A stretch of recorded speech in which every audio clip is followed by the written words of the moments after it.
Luego aparecen, dice, la división de la sociedad en clases antagónicas. En esta aparición de la propiedad privada empiezan a surgir las clases antagónicas y empieza la decadencia de la comunidad primitiva, porque se recuerdan que la comunidad primitiva vivían en comunidad, en armonía, en solidaridad, todo era común. Pero una vez surge la propiedad privada, empiezan a surgir las clases sociales antagónicas, el que tiene y el que no tiene, el que posee y el desposeído. Entonces, mientras más productos poseían, eran más grandes en la sociedad y eran de las clases privilegiadas, ¿verdad? Aquí todavía no se establece una unidad, ya no se establece todavía qué clases sociales eran las que existían, simplemente se empiezan a apartar los que tienen y los que no tienen, los que producían y los que no producían. Bueno, y a partir de eso, entonces ya empieza a surgir otro modo de producción. Ya se daba el modo de producción esclavista. ¿Qué es lo que pasa durante el esclavismo? ¿Por qué surge el esclavismo? El avance alcanzado por las fuerzas productivas de la sociedad y la producción de excedentes, la división social del trabajo, la ampliación del cambio y la propiedad privada de los medios productivos, incluidos los esclavos, y la guerra. Esas fueron las causas que dieron origen al esclavismo.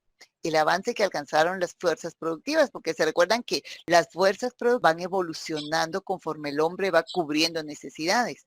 Ahí ya surge la rueda, empiezan a surgir los barcos, en fin, ya empiezan a surgir otros elementos, las carretas que las utilizaban para transportar, etcétera. Entonces van avanzando. Cada cosa que van colocando más en el mercado y van desarrollando esas fuerzas productivas, van creando avances y adelantos dentro de la humanidad. Entonces, la producción de los excedentes. Ya hay lugares donde sí tenían producción grande, que estaban ubicados en áreas donde habían cultivos, donde se daba buena producción de bienes, donde se cuidaban los animales, etcétera. Y habían otros lugares que no tenían esos privilegios. Entonces empezaron a crear la ambición de los seres humanos por querer lo que los otros tenían y empezaron lo de las guerras. Entonces sometían a estos pueblos, les quitaban todo y además de eso se los llevaban a ellos como esclavos. Ahí es donde empieza a surgir este movimiento o este modo de producción en donde anulaban al ser humano y lo convertían como parte de los procesos productivos. Ya no eran considerados un ser humano, sino eran rebajados a un nivel de elemento o de instrumento para la producción. ¿Alguna duda hasta aquí? ¿Ninguna? Bueno, ok. El esclavismo, entonces, vamos a ver que su ley económica fundamental es la apropiación del agregado productivo, que se le va a llamar plusproducto, generado por el trabajo del esclavo. ¿Qué era eso? La apropiación del agregado productivo. El ser humano es el único capaz de generar un plusproducto. La actividad del ser humano sobre las acciones o las actividades productivas o sobre la producción es el único que va a generar plusproducto o ganancia de un capital. Las tierras podían estar grandes, pero si no tenían esclavos, ese hacendado o ese esclavista no era poderoso, porque ahí es donde se dan cuenta que lo que genera la riqueza de un proceso productivo es el accionar del ser humano. Y por eso es que lo someten, porque necesitaban que él trabajara hasta morir para poder crear excedente de producción que iba a ser en beneficio de los dueños de esas grandes haciendas que tenían ellos. ¿Ok? Pero ahí el esclavista era más grande mientras más esclavos tenía, porque podía someter las tierras a más trabajo, a trabajos intensivos. Unos trabajaban en un tiempo, otros trabajaban otro tiempo para que descansaran estos, y en fin, y los utilizaban de esa forma para que generaran más riqueza. Mientras más excedente, más producto creara la tierra, entonces más riqueza iba a tener el esclavista. Al esclavo solo se le proporcionaba lo indispensable para su subsistencia, permaneciendo sojuzgado, explotado y hambriento. Era una situación de verdad degradante. Ese es el modo más hostil que se conoció durante todo el proceso económico, pues porque en todas las sociedades sí hemos sido esclavos del modo de producción, pero no en esta forma de sometimiento y de sojuzgamiento, de denigrar al ser humano a lo más bajo. Pensemos, a ver, ¿por qué creen ustedes que mantenían al esclavo en esta forma? Sojuzgado, explotado y hambriento. Para que hicieran Perdón, no lo escuché.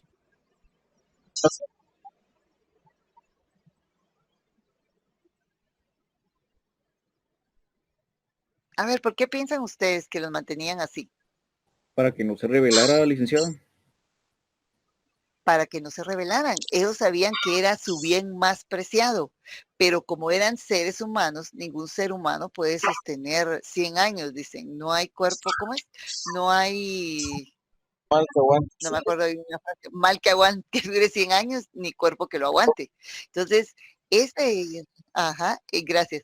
Ese es el problema, que como ellos sabían que eran seres humanos, ellos podían en cualquier momento rebelarse, porque con los animalitos no sucede lo mismo. A los caballos también acuérdense que los hostigan también para que puedan cultivar, o a los bueyes, pero ellos nunca se rebelan. En cambio, el ser humano es diferente. Él sí tiene razonamiento e inteligencia. Entonces los mantenían sojuzgados, explotados, hambrientos, para que ellos no tuvieran la idea de rebelarse. Cuando se dieron los momentos de la abolición de la esclavitud, muchos esclavos que habían nacido dentro del régimen de esclavitud y que se habían acostumbrado, se habían adaptado a ese sistema, tenían miedo de enfrentarse a una situación diferente, porque ellos no sabían qué era lo que iban a hacer afuera de esas fincas donde habían nacido, crecido y donde sus padres habían muerto. Entonces, esa era la situación. Mientras mantenían a ese pueblo sojuzgado, explotado, hambriento, atemorizado con esos castigos inhumanos que les daban, los podían mantener sometidos. Porque si no, cuando empezó a cambiar la ideología, empezaron movimientos diferentes, ideologías distintas, empezaron a darse cuenta ellos que no eran menos que nadie, sino que eran igual que todos los blancos que los explotaban, entonces empezaron a rebelarse y a querer cambiar esa situación. Y esos movimientos los podemos ver nosotros en muchos países, por ejemplo, en Estados Unidos, que es lo que más común vemos en películas y en documentales, en la parte de Colombia también, en América del Sur. Tenemos también movimientos donde hubo movimientos de abolición de esclavitud. No se dieron tan fuertes como en Estados Unidos, pero sí se han dado. Inclusive en África, ¿se acuerdan ustedes? En África del Sur, si ustedes lo ven, ahí también existe esa diferencia entre blancos y negros. Y a pesar de que África es un continente netamente de africanos, entonces, inclusive ahí todavía existía también resabios de esclavitud. Primero se daba solamente entre la gente que era sometida porque perdían la guerra, pero después ya se convirtió en un comercio, en la forma de vender esclavos, y así los utilizaban. Recuérdense que cuando los vendían, buscaban hombres que fueran fuertes y grandes para que pudieran aguantar las faenas del campo. Mientras que, y también se llevaban mujeres que pudieran todavía tener niños, porque ellos lo que hacían era que los hijos también se convertían en mercancía que podían vender o mano de obra que podían utilizar. Entonces, esa era la idea que tenían los esclavistas. Y se dio a nivel de un montón de pueblos o de civilizaciones. Bueno, luego veamos cómo eran las relaciones sociales que existían entre los esclavos y esclavistas. Dice, se produjo la primera gran división de la sociedad en las dos clases antagónicas, esclavistas y esclavos, los que eran los poderosos y los pobres sometidos, que eran los que mantenían sojuzgados. Bueno, luego existe la primera forma de explotación del hombre por el hombre y la separación entre el trabajo intelectual y el material. Se recuerdan que en Roma ya había esa diferencia. Habían personas que se dedicaban a las artes, al poema, eran filósofos, en Grecia también, y también existían personas que solo se dedicaban a hacer la guerra, los que cuidaban los esclavos. Esos eran las personas que se dedicaban al trabajo material. Era lo más rudimentario, pero ya empezaban a cultivar lo que era la parte intelectual. El trabajo aquí en este periodo se convierte o tiene un carácter coercitivo y cruel. Aquí sí se ve la crueldad del ser humano al más alto nivel. Bueno, vamos acá.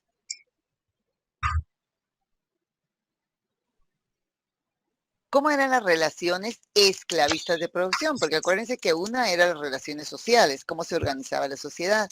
Pero veamos cómo eran las relaciones esclavistas de producción. Se basa no solo en la propiedad privada de los medios de producción, sino también en la propiedad sobre los mismos esclavos. Es decir, aquí ya no se toma al ser humano como persona, sino simplemente son instrumentos, son propiedad de alguien. La propiedad esclavista era absoluta.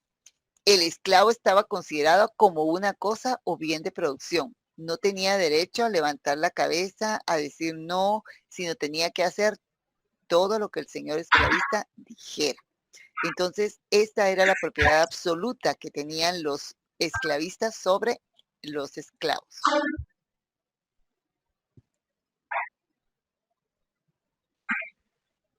Finalmente, veamos cómo eran sus fuerzas productivas. Al desarrollarse la economía de cambio y profundizarse la propiedad privada sobre los medios de producción,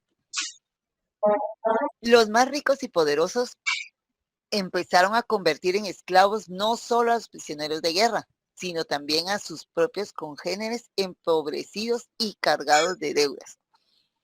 Recuérdense que también en todos los lugares también ha habido personas que han querido mantener su estatus o mantener su nivel de vida, pero si no tienen una actividad económica que les permita tener ingresos, van a hacer préstamos como les hacían a los hacendados, a los grandes señores esclavistas, y cuando ya no podían pagarlos, pues automáticamente recogían todas las propiedades que podían tener y los colocaban a ellos como esclavos para que pudieran salvar su deuda.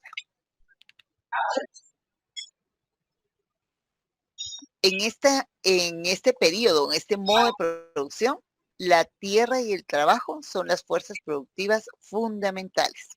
La tierra, por ser el elemento en que ellos cultivaban, y el trabajo, que era el que generaba esa riqueza. Básicamente, esas son las fuerzas productivas fundamentales. ¿Alguna duda?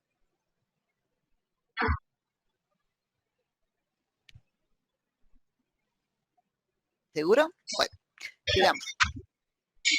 Bueno, pero ¿qué es lo que empieza a suceder?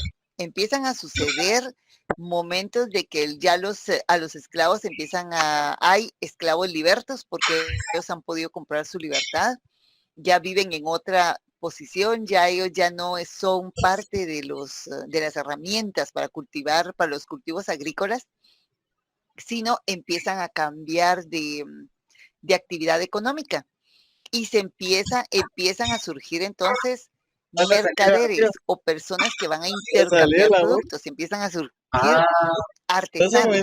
Ellos ya eran los que elaboraban canastos, vasijas, algún instrumento que se fuera a necesitar dentro del proceso productivo o dentro de las relaciones sociales que mantenían los seres humanos.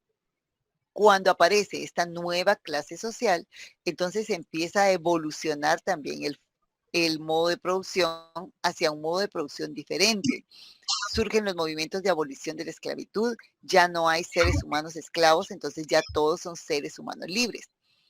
Pero estos seres humanos también tenían que vivir de algo. Y que era lo único que habían aprendido, era también a trabajar la tierra.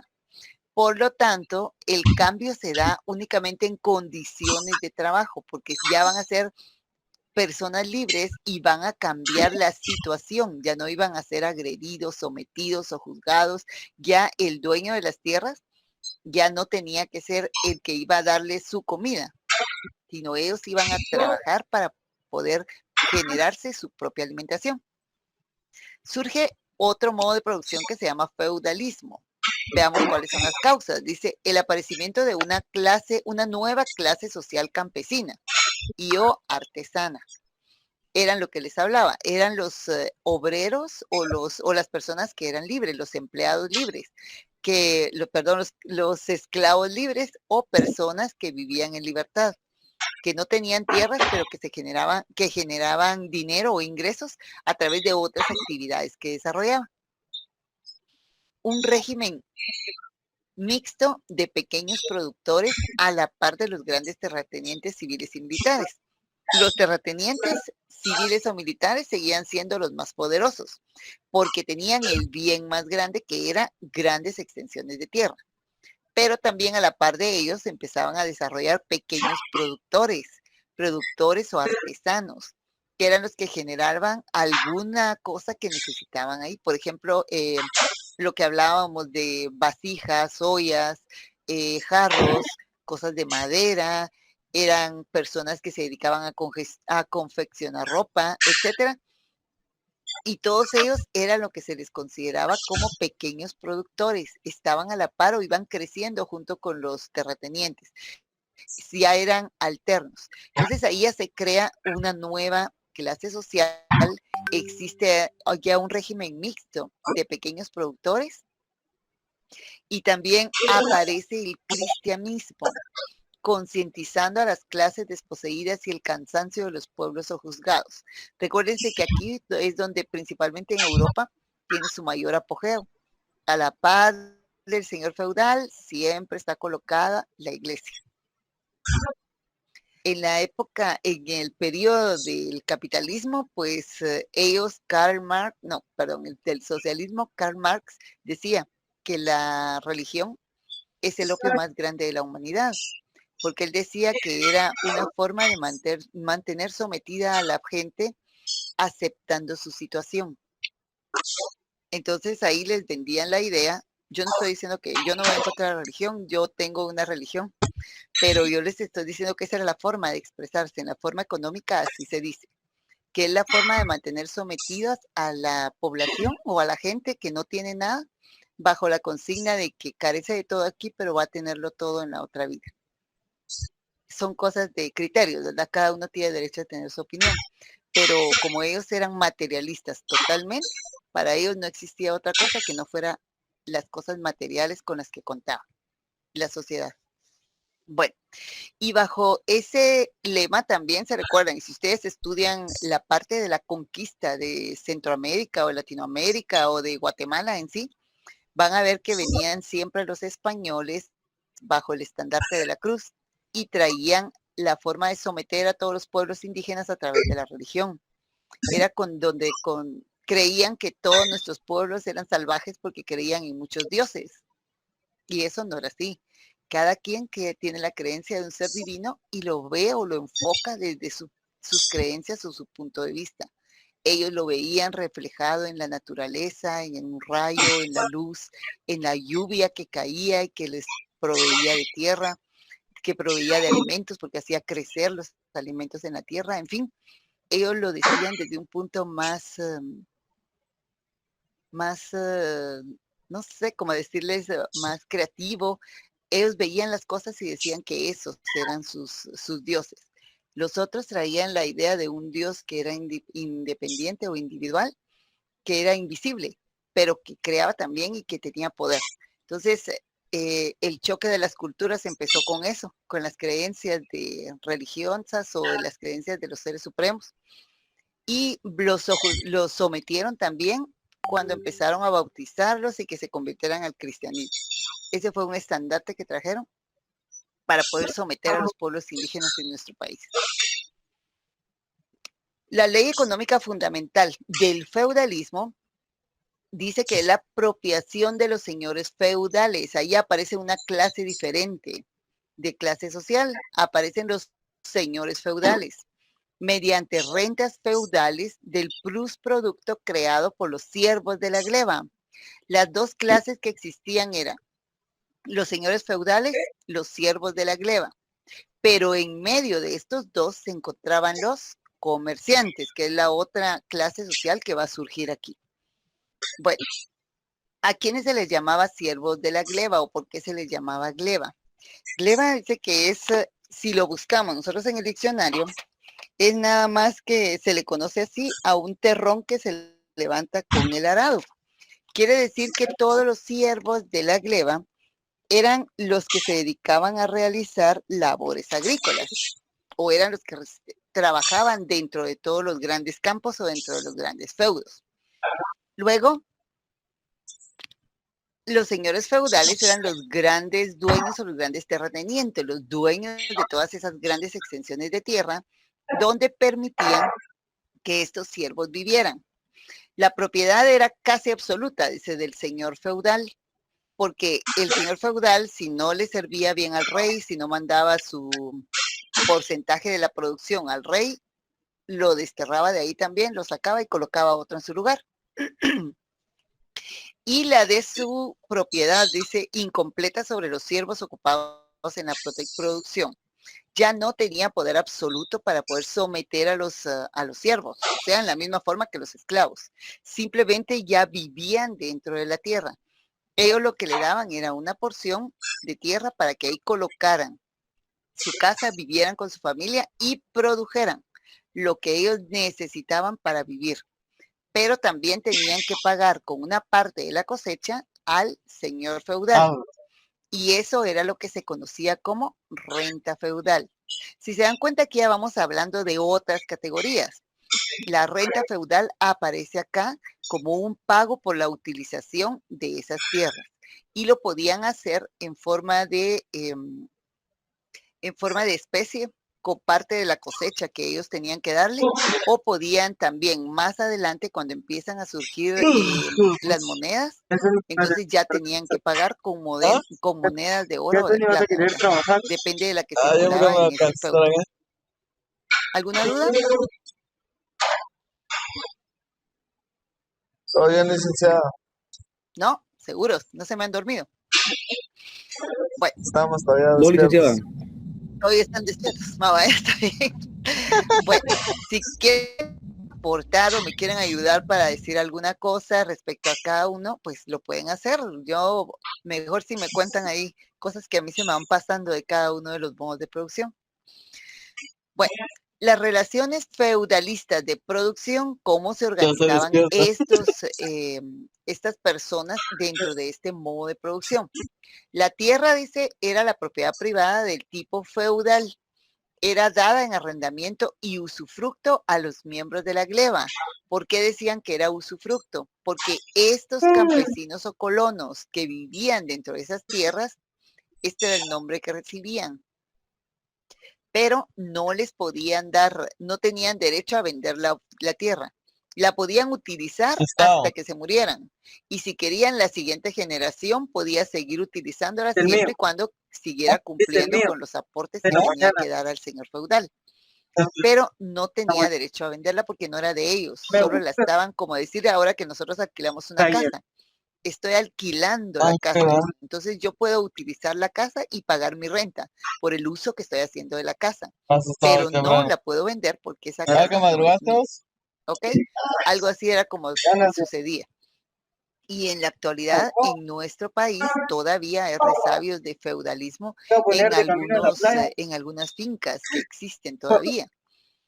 Aquí existe todavía el área de los grandes terratenientes que poseen grandes extensiones de tierra que fueron quitadas o expropiadas a gente indígena que pertenecía a esas áreas y que ellos vivieron ahí como con sus ancestros. No sé si se acuerdan, no sé si vieron alguna vez una noticia que sacaron de unos pueblos que estaban peleando en la parte de Oriente porque ellos reclamaban su tierra, que desde la época de la colonia ellos tenían unos escrituras que les habían dado donde decían que pertenecía a ciertos pueblos. Pero la gente después aparecía el dueño, el propietario, el terrateniente, que ya era otra persona ya de años más adelante, donde tenía ya legalizadas esas tierras a través de corte y a través de cosas legales, ¿verdad?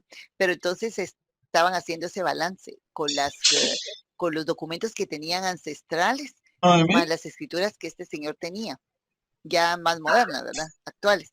Y entonces al final sucedió lo que tenía que pasar. Sacaron a los señores que tenían años de vivir ahí y el otro señor tomó posesión de sus tierras.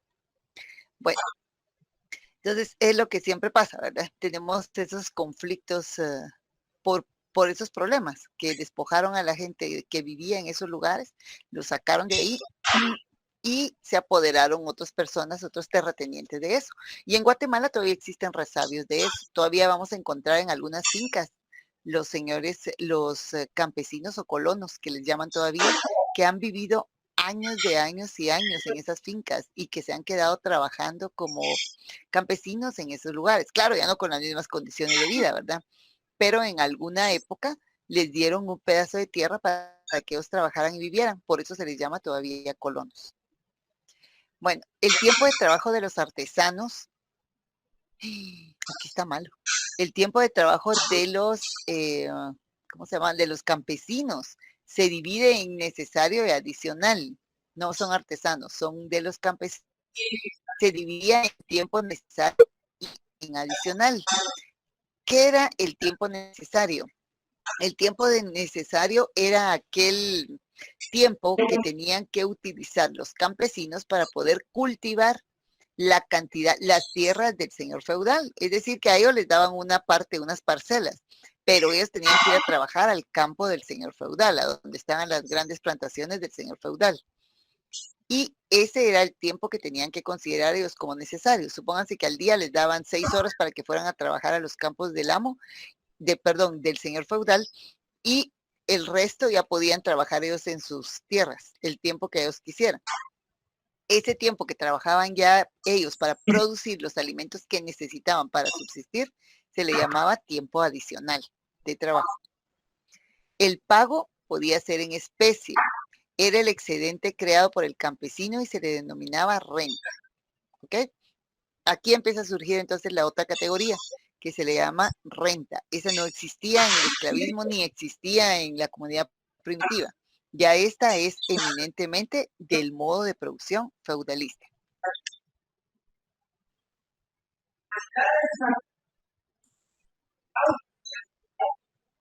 Bueno, Licenciada, ¿cómo eran las fuerzas? Sí, cuénteme. disculpe que la interrumpa. Me tengo que retirar, me surgió un inconveniente de fuerza mayor. Me tengo que retirar, licenciada. No sé si puede grabar la clase y compartirme lo más tarde, lo que es la clase. A partir de ahorita no voy a estar presente, pero estoy prestando mucha atención con su clase, licenciada. Va, ok, no hay problema. Se le Yo se lo agradezco mucho. pongo en el WhatsApp. Ajá, ok, Ahorita me voy a vaya, retirar. que No es tengas. porque yo quiera hacer algo, sino que me surgió No tenga algo de pena. fuerza mayor. Si no te mando la clase, yo la tengo guardada. Gracias, Michael. Ah, ok, muy amable, gracias. Gracias, licenciada. Permiso. Prosiga. Vaya propio y que esté bien. Oye, Gracias. ¿dónde vamos? No. Bueno, entonces sigamos.